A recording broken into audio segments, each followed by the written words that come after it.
संवैधानिक हमारे स्तंभ जो है, जो मुख्य स्तंभ, 4 बुनियादी स्तंभ है, और वो स्तंभ है संविधान के धर्मनिरपेक्ष जनतंत्र, सेक्युलर डेमोक्रेसी, आर्थिक संप्रभुता, इकोनॉमिक सॉवरेनिटी, सिर्फ सेल्फ रिलायंस नहीं बट इकोनॉमिक सॉवरेनिटी। तीसरा सामाजिक न्याय यानी सोशल जस्टिस, और चौथा फेडरलिज्म यानी केंद्र और राज्य सरकारों के बीच में और केंद्र और राज्य के बीच में संबंध। ये चारों स्तंभ, उनके ऊपर आज बहुत बड़े हमले चल रहे हैं। सुना जनतंत्र के बारे में, हमें जितेंद्र भी बता रहे थे, और आप लोगों का अपना खुद का अनुभव है कि जब सरकार में आते हैं तो किस तरीके से जनतांत्रिक व्यवस्था के ऊपर हमला बोलते हैं, सरकार को ही इस्तेमाल करते हुए। हिंसा यानी जनतंत्र माने जो लोग अपनी राय और विचार रखें उसी के ऊपर हमला। और जनतंत्र के चलते हुए अब क्या देख रहे हैं आप, कोई भी सरकार के विरोध में खड़ा होता है तो उसके ऊपर कार्रवाई करो, जेल भेजो, और जो इस संविधान का उल्लंघन करता उनको जो है रिहाई करो, उनको जो है आप गार्लैंड करो, उनको जो है आप बड़ा रिसेप्शन दो। अभी जो बिल्किस बानो के केस में जो हुआ था, ये सब जुड़ जाती है आपके ये पूरी की पूरी व्यवस्था के साथ कि किस तरीके से बिगड़ा जा रहा है। 14 लोगों की मौत हुई है वहां पे बिल्किस बानो के केस में। एक गर्भवती महिला की गैंगरेप होती है, बाकी सबको कत्ल हो जाते हैं गलतफहमी से। इसको भी छोड़ समझे कि ये भी मर गए, लेकिन जिंदा रही। केस बड़ी लंबी तरह से परस्यू करके उनको जो सजा मिला, अब जो है गुजरात की सरकार की सिफारिश से रिहा हो। चलिए, सुप्रीम कोर्ट में उन्होंने कहा कि फिर से सुनेंगे वो, अब देखेंगे क्या होगा उसके खिलाफ। भीमा कोरेगांव के लोग 3 साल से पड़े हैं यूएपीए में, आज तक चार्जेस फ्रेम नहीं हुए। पिछले हफ्ते सुप्रीम कोर्ट को कहना पड़ा 3 महीनों के अंदर चार्जेस तो फ्रेम करो, आप 3 साल हो गए। जुबैर अहमद जो झूठ को साबित करके सच बताया उसको जेल में, जो झूठ बोला वो खुलेआम घूम रहे हैं।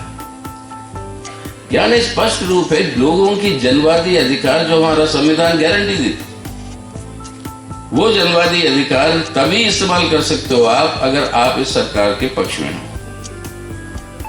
अगर इनके खिलाफ है तो आप जो है आपके ऊपर ये सजा होगी। और जिस तरीके से सभी सरकारी यंत्र का इस्तेमाल हो रहा है,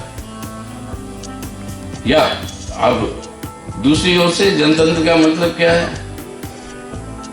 कि जो चुनाव होता है, चुनाव में लोग अपना मत डालते हैं। मत डालने के बाद वहां पे बहुमत जिसको मिलता है वो सरकार बनाता है। अब क्या हो रहा है देश में, चुनाव कोई भी जीते, सरकार बीजेपी बनाएगी। गोवा में किया, कर्नाटक में किया, मध्य प्रदेश में किया, महाराष्ट्र में किया, अब सभी जगह, और अपने उत्तर पूर्व में, नॉर्थ ईस्ट में कई सारी जगह पे किया। यानी जनतंत्र का एक खिलवाड़ हो रहा है आज कि पैसे के इस्तेमाल से, धमकी के इस्तेमाल से, या गिरफ्तारी को इस्तेमाल करके आप चुनाव हारने के बाद भी सरकार बनाते जाएंगे। तो जनतंत्र को कंप्लीटली जो एकदम डिस्ट्रॉय करने की बात जो हो रही है, यानी जनवादी व्यवस्था को खत्म करके एक फासीवादी व्यवस्था का निर्माण, जो हिंदुत्व का मतलब। पहला स्तंभ में जनतंत्र और धर्मनिरपेक्षता, सेक्युलर डेमोक्रेसी। अब सेक्युलरिज्म पे क्या हो रहा है,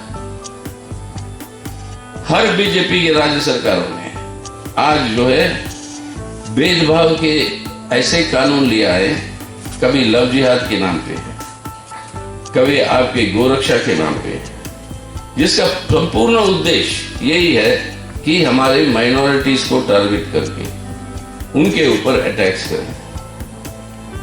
और इसका दुरुपयोग देश का संविधान और कानून इजाजत देता है कि एक लड़का लड़की, एक जवान जो मेजर है, कोई भी धर्म के साथ जुड़ी है उनकी परिवार, वो अगर एक दूसरे को चाहते हैं, शादी करना चाहते हैं, तो अधिकार है संविधान में। आज जो है आपको अलग अलग धर्मों के साथ अगर लड़का लड़की है तो पुलिस की परमिशन चाहिए इन स्टेटों में, और आपको साबित करना है कि हमें कोई जबरदस्ती नहीं करवा रही शादी। पुलिस नहीं लगाती चार्ज आपके ऊपर, यानी उल्टा हो रहा है। आरोप अगर मेरे पे लगाओगे कि जब तक वो आरोप साबित नहीं होता मैं निर्दोष हूं, यह है